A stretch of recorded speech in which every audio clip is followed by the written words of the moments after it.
Welcome back to the channel. I'm Drew, this is Mario, and today we have a shock out of a side-by-side. Yeah, Can-Am Defender. This is front shock. It's an exit shock. I've never heard of that brand.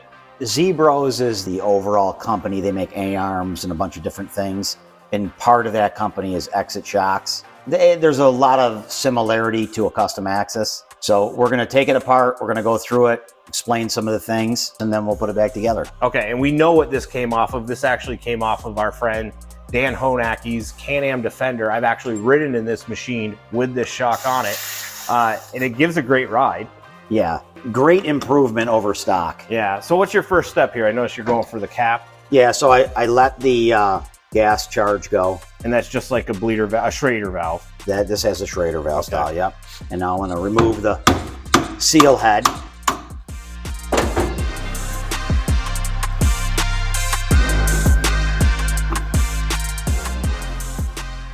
Are all four shocks the same, just different spring rates? I didn't measure overall length. They're very similar. The back has more stroke. Oh, I always figure the chamber would be heftier in the back than in the front. No, the shock is the same except for this is a piggyback and the rear is a remote reservoir. How's the oil look? The ones that came out of the other ones were definitely in need of service. Yeah, that's pretty burnt. Yeah.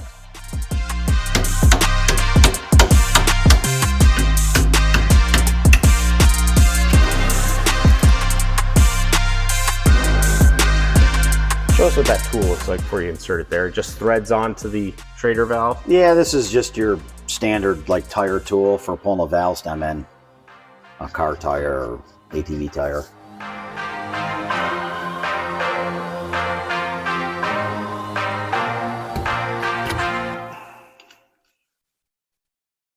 Now an O-ring on that will get replaced in a rebuild? Yes. Just one on there? Yeah, just one on this one. Now we're going to pull the floating piston. The floating piston is what separates the gas and oil. This is pretty standard on most piggybacks. Yeah, I mean, a lot of shocks and a setup. Yeah, a lot of shocks in general are very similar to this. So two seals on them? So it has a wiper band and an O-ring. The wiper band just gets debris off of. The wiper band essentially helps keep it centered in the bore as it's traveling. And the wiper and the O-ring will get replaced. So that last piece you took out floats up and down in there? It goes up and down, yeah. And you can tell that the O-ring is wore and it's put debris into that tube. How would debris even make its way into that? What I mean by O-ring debris is that I don't think that they put grease on the O-ring when they installed it originally. So what ends up happening is just it's going up and down dry and wears the O-ring and then puts that debris, shavings, plastic shavings maybe, or the rubber shavings. It gets stuck to the tube wall and then gives you gives you issue. Yeah, that looks kind of black. So oil travels from one side to the other through here. Yeah, so oil is going through that compression assembly, which controls high and low speed compression. So it's going to travel through here, the manifold, and then into the body. This is the piston band. Now, this band should be like dark gray all the way around, but you can see that it's almost gone. You can see a lot of gold. Yeah, why is it shiny like that? And so again, that too much wear? It has wear on it. Yeah, so that'll get replaced as well. The inside of the bore, once I clean it, I'm going to inspect it better, but it looks like it does have a little wear to it. What do you see, grooving in the sidewall? If you look at it, it's like it's cross-hatched in there. In a couple spots, it has a small area where it actually looks like it rubbed through the crosshatch. So, I mean, we're talking minimal, but there is wear there. Overall, they look like they're in decent shape. Yeah. It's tough because when these things are installed, you're going to have at full extension how it's mounted. There's force into it. So it's it's not traveling perfectly in and out. It's kind of like pushes, and it pushes against one side of the wall or another, which can contribute to some of that wear. And it's not a design flaw. I think it's just inherent that, you know, it's more of a geometry issue of the machine. So what we're taking off now is the primary piston. This is what's controlling most of the dampening. This set of shims up here is what controls the rebound. The ones on the bottom control compression. So when the shock is going in, fluid is traveling through that hole and deflecting off those shims. And then vice versa. It would be on the rebound, it would come in the inlet here and deflect off those shims. Now changing the thickness of the shims will essentially tune your shock. Yeah, the thickness, the diameter, those can all contribute to resistance going through the stroke. Correct. I'm learning from you, bud. Yeah, good, good. You do enough of these shock videos and you pick up on things. Oh yeah.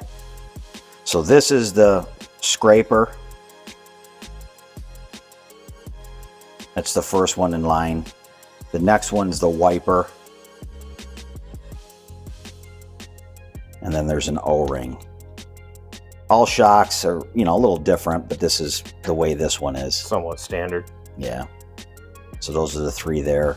And then there's the O-ring on the body of it. Next, I want to take a look. I'm going to make sure we don't have any pitting or any marks on the chrome part of the shaft, which this looks good. I'm going to verify though here on the surface plate that nothing is bent. Yeah, so it looks very consistent. So no issue with that.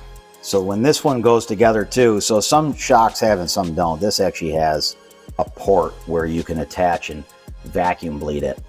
So I need to remove that. I want to make sure I have that fitting, but hopefully we're going to be able to vacuum bleed it when we assemble it to show you that procedure. We need to change out this tube. I did the other one and it was pretty hard to do. So first I'm going to warm this up, and then I'm going to show you a specialized tool that we're going to be using that you really shouldn't have to use. You want to borrow my claw vice grip?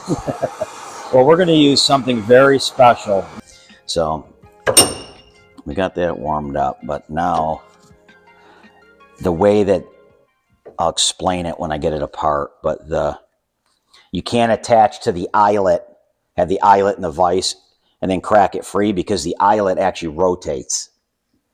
So you can clock the shock and a bunch of different things. So this is our specialized tool that you should not have to ever use on a shock. But in this case, you know, I know that's not going to come out. So let's do some plumbing. And there may be, you know, a right way to do it, but we don't care because we're not using this tube.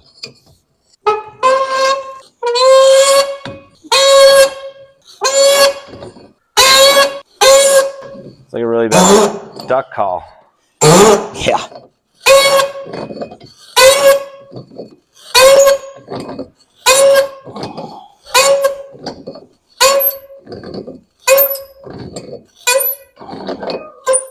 Your dog isn't even barking at that one.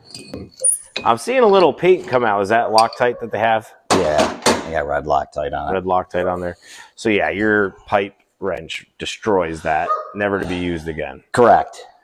So. We got it, Mario. We won't use that specialized tool. Yeah, you really do not want to use that. You gonna measure that? No, I'll set the preload. I'll match it to the other one once we're all done. Ah, gotcha.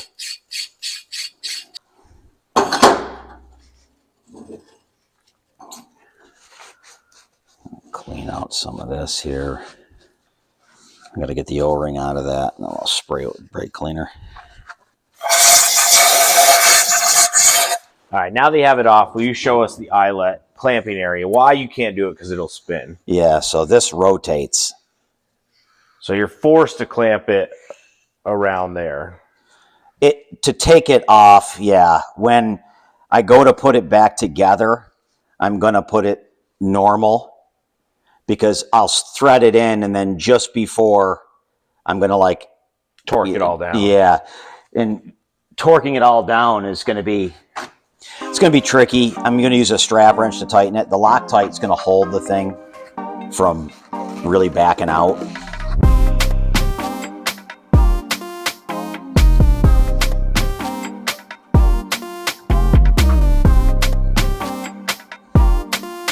The fronts will be the same. But yeah, they must have went to a darker anodize. What's that you're putting on it? Just brake cleaner. Just cleaning the threads out in case there's any oil so the Loctite will grab really good.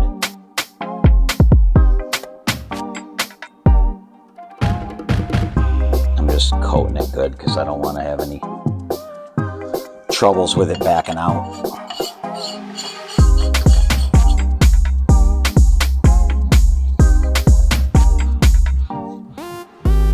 Strap wrench, see if I can't snug it a little bit, and then I'm gonna put the preload ring for the spring on and tighten it, and then use 2 bars in it.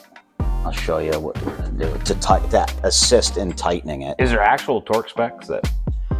I don't have that answer. Just as tight as you can get it. You're not gonna over tighten it, really.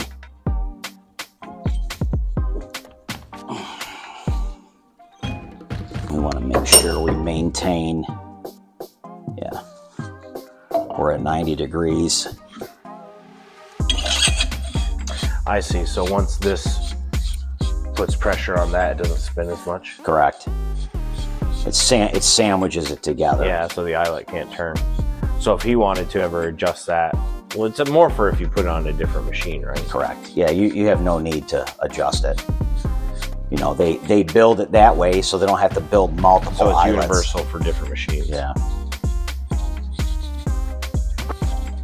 I should have threaded it on when it was off. It's really great ASMR.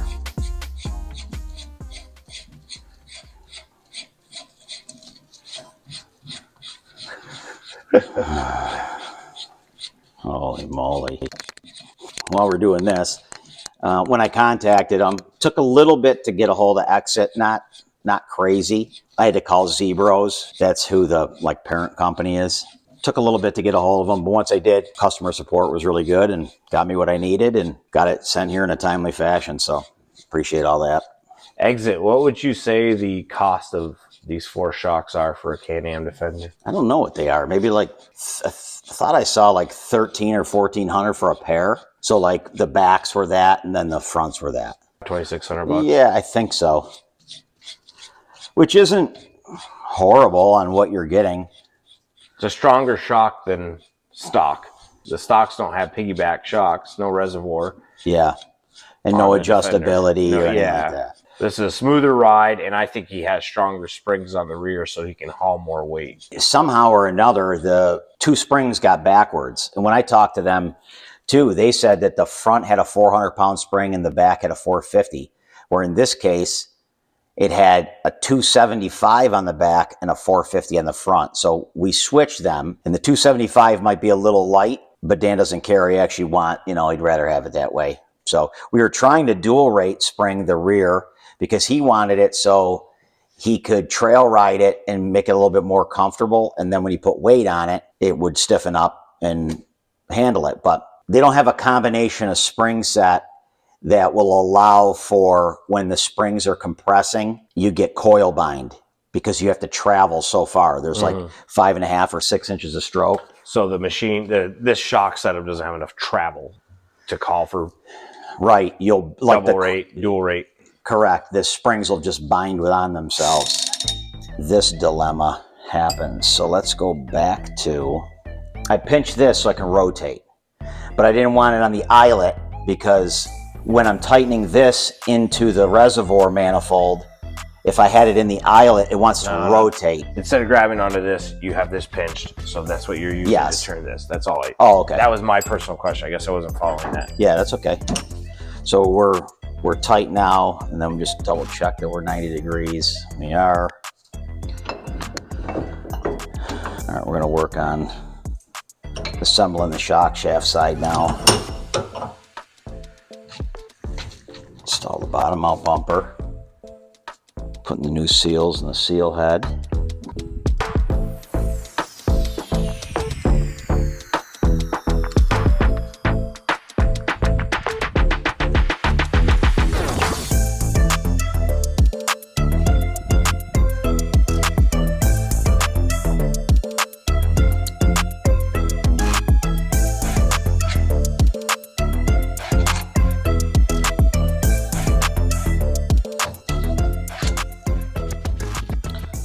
Okay, now this is the valve stack.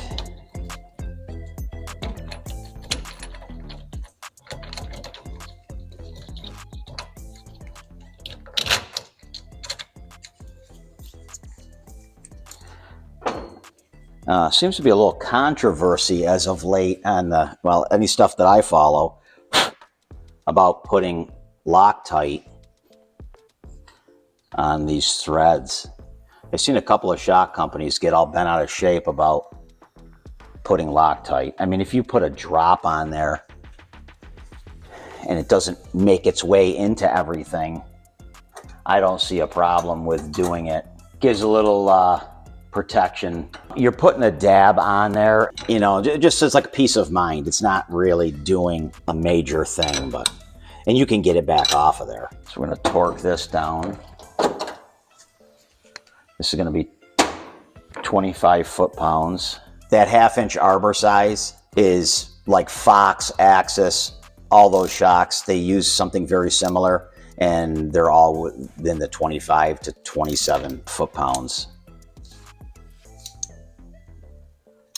Obviously, you don't want to go not stiff enough because it can fall off, but you don't want to over tighten it either, because I've seen it where you can actually crush it and those shims will break. All right, we're going to replace the metal band.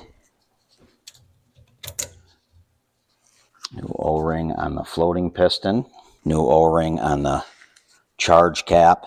This is going to be a little different than other videos. This shock actually has a port that you can hook a fitting into and vacuum bleed. And that's what we're going to do with this one. All right. So this... You force that all the way down? Yeah, I put it... Yeah, I'm just measuring because I wanted... I'm going to pick it up off the bottom. Oh.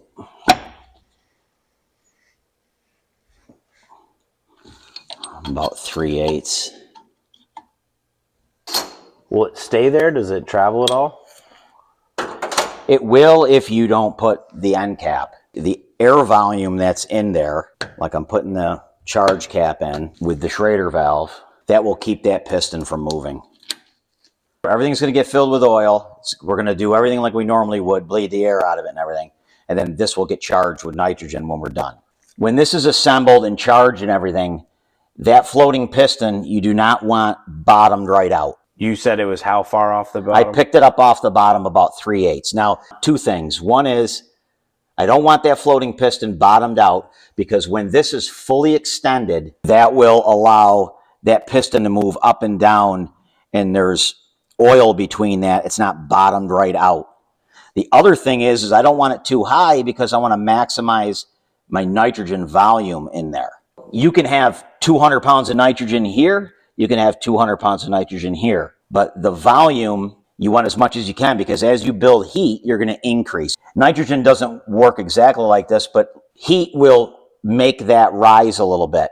And if you don't have the volume in there, that can affect how this works. So those are the two things that I'm, what I'm looking for there. So we have that set. We have the charge cap in there, Schrader valve. That shouldn't move. If it does, it's going to be very minuscule.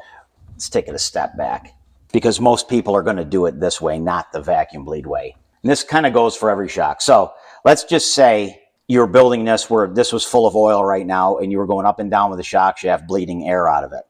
First off, you're not going to have that charge cap in, generally. You'd want that piston bottomed out. Now, if you do that, bottom that out, and now you're all ready to put everything back together, and you have oil filled here, your shock shaft's up at the top where it needs to be, all that. This is bottomed. When you go and push this in, some oil is going to dissipate out, but as you're threading that in, that's going to push that floating piston up approximately 1/4 to 3/8. So that's where I'm just thinking ahead, like I'm not doing it the conventional way.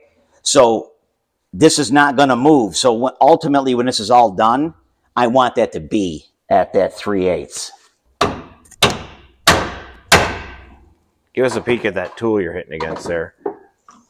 How it locks in. It's a pin spanner. This locks in against it. Seal head. Now, there's a fitting in the top of this where we're going to install our fitting tool for the vacuum bleeder. I had to actually make this adapter on the last one. Took a little fitting and a little brake line fitting and made a little something something. You're a specialist. Yes, sir. This is the fitting that... It's going to pump oil through there, right? Yeah. Ah. All right, so first off, we're gonna pressurize here slowly. Hopefully we don't have any leak out of that fitting. Kind of gave me a pain the last time, but looks good so far. So you can watch the shock shaft will start to push down, but you can hear that there's a bunch of air in it.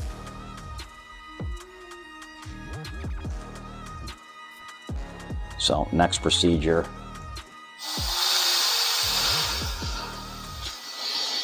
I bleed off the pressure because the next thing now we're going to be putting it under vacuum.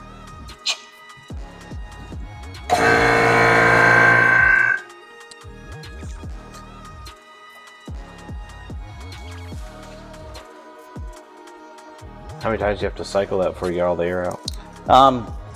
I do it usually a few times. You'll know when it shock shaft move and it's moving smooth. Yep. If it had air in it, it would be bouncy. We still have air in it, but it's up toward the top. It takes usually like 3 or 4 times to do it.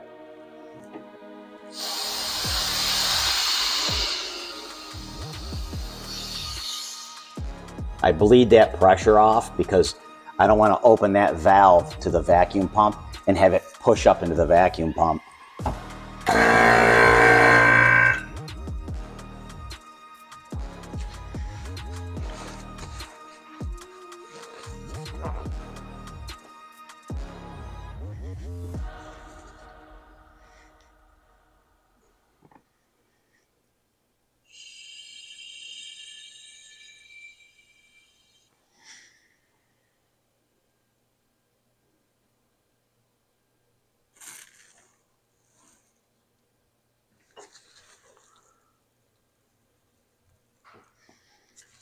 I usually just cycle it a couple times when it's under pressure.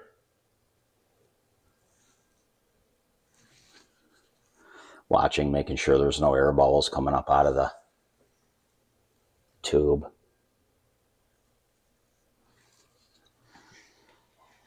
Some shocks you have to do it this way. There's some Olin shocks that are, it would be too difficult to assemble the shock normally because of the way the seal head is designed. And the way that you got to put snap rings and, well, not snap ring, but like clips in there, spring clips. Mm-hmm. So you got to, build it dry and then do it this way. And really, if you can do it this way, this is the way to do it because you're getting all the air out of it. All right, so we're good now. Bleed that charge out of it, or the air pressure out of it.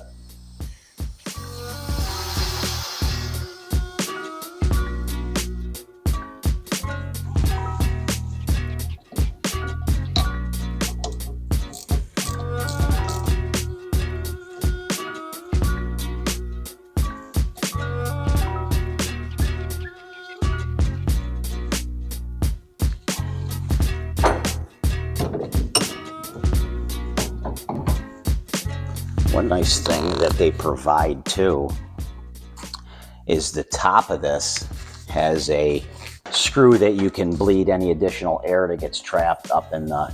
Oh, is that what we're seeing on the back side right here? Yeah. So I'm just going to put a little bit of pressure into it. I don't want full pressure up against this.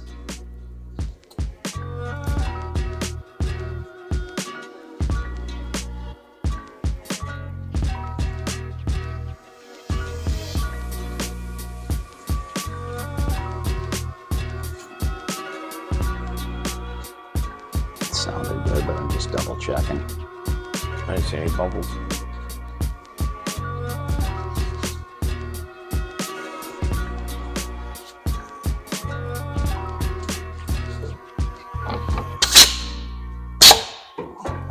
Set our pressure to 200.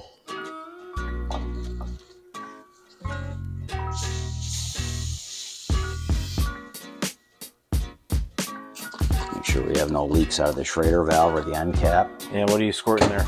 Soapy water. Just gives you a tell if you have a leak. Yeah, you'll see bubbles.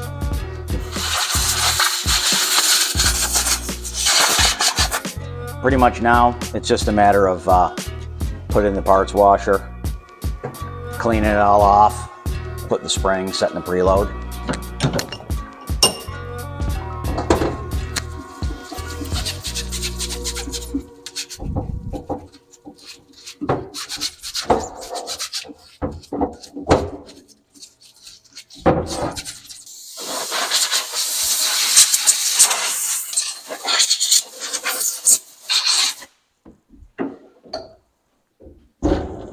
You want me to set the shocks up on there? That'd be great.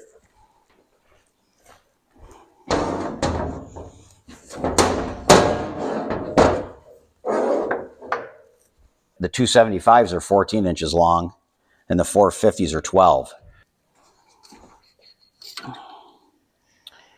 Take our measurement here. That's 2 inches.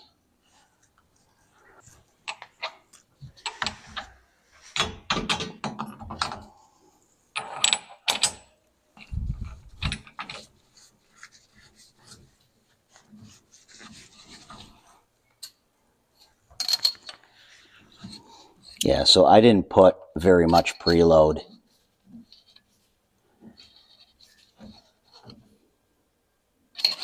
Into that because it's considerably stiffer than what it was and he'll have to adjust it. Put the spacers in here and we'll get some stickers on it.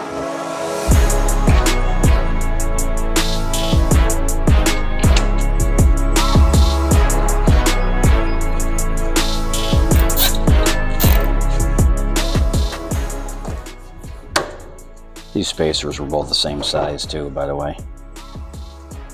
If someone's wondering. Top and bottom. Yeah. Yeah, I just put the service stickers on here. Yeah, so a little nice touch Mario does, so you don't have to remember. If you have a bad memory like I do, I'll actually stamp out a sticker right on the shock somewhere, so you know when it was last serviced. But I think that one wraps it up for this. Yeah. Hopefully somebody got something out of this. And yeah, they don't have to have just an Exit brand. Right. It applies to many different types of shock, I'm sure. Yeah, definitely. I mean, you know, obviously we did a vacuum bleed on this one. You catch some of our other videos that have just a regular service. Mm-hmm. Thanks for watching. Appreciate it. And make sure you like and subscribe.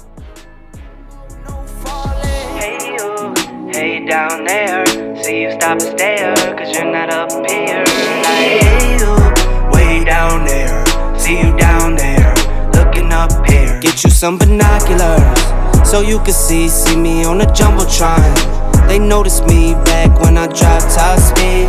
It's been top speed, took a leap off the edge and you had cold feet.